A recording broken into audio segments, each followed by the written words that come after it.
Bueno, es un gusto estar de nuevo trabajando con ustedes. Hoy vamos a tener una sesión muy interesante donde vamos a trabajar algo que puede parecer un poco complejo, pero no, la verdad que va a ser bastante sencillo.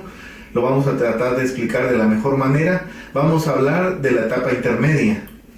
En primer lugar, vamos a explicar qué es etapa intermedia porque en las fases del proceso ordinario penal hay una etapa de investigación, que es la que ya ocurrió antes.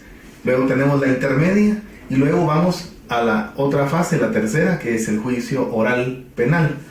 Estamos hablando, recordando, el procedimiento ordinario. Entonces nos vamos a concentrar en la etapa intermedia. Esta etapa intermedia tiene actos preparatorios para llegar a la audiencia etapa intermedia y actos conclusivos o finales de la etapa intermedia. Para poder hablar de la etapa intermedia vamos a regresar a lo que ocurrió antes y vamos a hablar de esos actos preparatorios de etapa intermedia. Nos vamos a ir a la audiencia oral de primera declaración del acusado y vamos a encontrar que desde ahí, cuando se decidió un auto de procesamiento, un auto de aplicación de prisión preventiva o de medida sustitutiva, que también puede ocurrir, se dictó ese auto de procesamiento, el auto de aplicación de medida sustitutiva o prisión preventiva. En esa misma audiencia ya se indicó cuándo iba a ser la audiencia de etapa intermedia y cuándo se iba a presentar el acto conclusivo del Ministerio Público. El acto conclusivo es lo que da por terminado lo que es la fase de investigación. Cuando el acto conclusivo se presenta, ahí concluye la etapa de investigación. Pero a la vez, el acto conclusivo que presenta el Ministerio Público es lo que da inicio a la etapa intermedia. Esto es lo que vamos a llamar actos preparatorios de etapa intermedia, que da inicio con el acto conclusivo del Ministerio Público. El acto conclusivo lo va a presentar el Ministerio Público directamente llevando su escrito o su requerimiento al tribunal, al juzgado. Para ello, desde la etapa del juicio de la audiencia de primera declaración, se señaló el día que él lo debería de presentar. Entonces tiene el transcurso del día y lo lleva y lo presenta al tribunal. Cuando ya está presentado en el tribunal lo que hace es convocar a las partes y avisarles que el acto conclusivo del Ministerio Público ya está presentado y existe ya en sede del órgano jurisdiccional. Es nuestra obligación como abogados, ya sea yo querellante, sea yo actor civil, sea un tercero demandado, sea el abogado defensor, de acudir al juzgado y recoger ese escrito que el Ministerio Público presentó como acto conclusivo. Este acto conclusivo puede consistir en dos, básicamente. Primero es presentar una acusación y solicitar la apertura a juicio oral y público. Segundo, solicitar el sobreseimiento del proceso.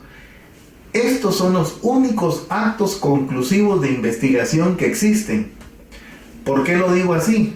Porque el Ministerio Público tiene dos caminos en este momento. Lleva el caso a juicio oral y público o cierra el caso de manera definitiva y irrevocable, pidiendo entonces un sobreseimiento. ¿Por qué razón lo va a hacer? Porque la investigación que realizó en la etapa anterior le ha proporcionado los elementos necesarios para decir, bueno, yo voy a llevar a juicio oral y público a esta persona y lo voy a acusar. Entonces su requerimiento es formular acusación y pedir la apertura a juicio. Por el contrario, no tiene los elementos necesarios para poder llevar a cabo lo que requiere para llevar a juicio oral y público al acusado, tiene que requerir un sobreseimiento. ¿Y qué es el sobreseimiento? Es una solicitud en la cual el Ministerio Público va a decir, el caso lo voy a cerrar. ¿Por qué? Porque tengo claro, de mi investigación surge de que no hay un delito que perseguir. Y eso significa que la petición tiene que ser en el sentido de cerrar el caso y por eso se requiere un sobreseimiento. Pudiera ser también, tiene investigación necesaria que le proporciona información sobre que un delito sí existe, pero el fiscal ha llegado a convencerse de que son otras personas las que lo han cometido y el acusado, el que tiene en este momento sujeto a proceso penal, no es quien participó. Y en ese sentido también procede dictar o solicitar el sobreseimiento en favor del acusado. Es por eso que estos son los dos últimos actos que le vamos a llamar los actos conclusivos de investigación.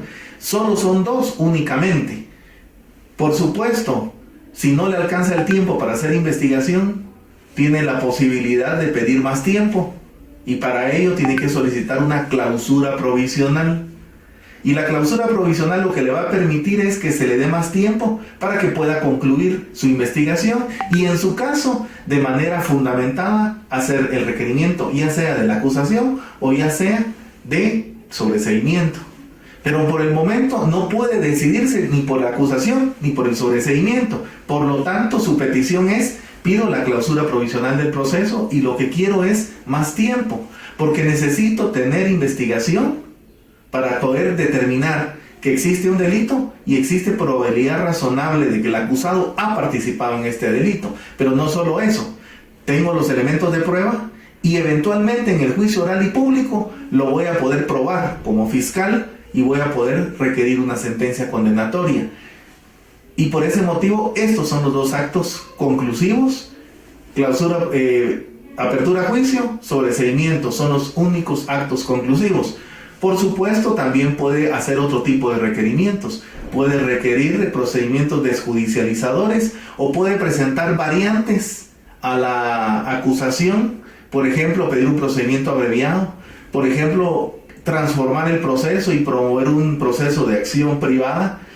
O por decir algo, también implementar un procedimiento de aplicación exclusiva de medidas de seguridad y corrección, que sería otra forma de resolver también esta parte del acto conclusivo.